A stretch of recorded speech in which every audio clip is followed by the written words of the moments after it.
Je suis atteint d'un myélome multiple. Alors concrètement, c'est un cancer de la moelle osseuse qui provoque un dérèglement au niveau du sang, au niveau des globules blancs. Et ces globules blancs qui sont censés nous protéger, en fait, nous attaquent les os du corps. Moi, les premiers signes, ça s'est caractérisé par des douleurs dans le bas du dos comme une sciatique. Et c'est par ça que j'ai commencé à consulter, quoi. On en arrive à des prises de sang qui révèlent que notre composition sanguine est complètement détraquée, en fait. Quand Rodolphe m'a dit j'ai un cancer de la moelle osseuse, j'étais dans la voiture, je vois exactement l'endroit où j'étais. Et ma première réaction, ça a été c'est quoi? Est-ce que ça se soigne? Voilà. Alors il se trouve que c'est une maladie malheureusement incurable. On ne guérit pas de cette maladie, mais les traitements permettent de la contrôler. Quand on a vraiment quelque chose, le défi c'est de ne pas se laisser emporter par cette chose-là. Moi, ce que je me suis dit tout bêtement, c'est que j'avais envie de rester avec ma famille. Au départ, on a le corps tellement bouleversé, tellement transformé. Moi, j'avais dû perdre 12 kilos et j'étais plus focus sur les effets de la maladie que sur la maladie elle-même, parce que je ne me reconnaissais pas. Et c'est seulement au bout d'un mois et demi que j'ai ressenti le besoin de me renseigner sur la maladie.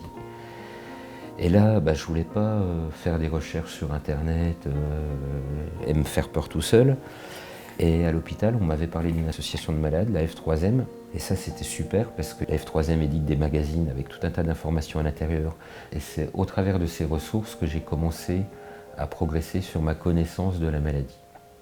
Je trouve qu'on a une chance phénoménale avec les équipes médicales que l'on a. Moi qui ne connaissais pas l'hôpital, quand j'ai vu combien de personnes s'occupaient de moi et de la façon dont on s'occupait de moi, j'en étais ému, mais vraiment ému. C'est-à-dire que ces gens-là sont... Désolé, j'en suis toujours ému quand j'en parle, mais sont juste formidables. Rodolphe a été vraiment assez exemplaire dans la maladie, même s'il avait des petits pics de mauvaise humeur, beaucoup dans les 6 premiers mois. Rien l'agaçait, je l'agaçais. Je pense que le rôle de l'aidant, ce n'est pas le sacrifice total, c'est d'être là pour l'autre, d'être disponible, d'être dans l'écoute, mais aussi de ne pas s'oublier soi. Je pense qu'il ne faut pas oublier qu'on parle d'une maladie incurable. Et je pense qu'il ne faut absolument pas oublier non plus que des personnes vivent plusieurs dizaines d'années avec cette maladie. Et ça, grâce au progrès de la recherche, grâce au progrès de la médecine, grâce au progrès des traitements.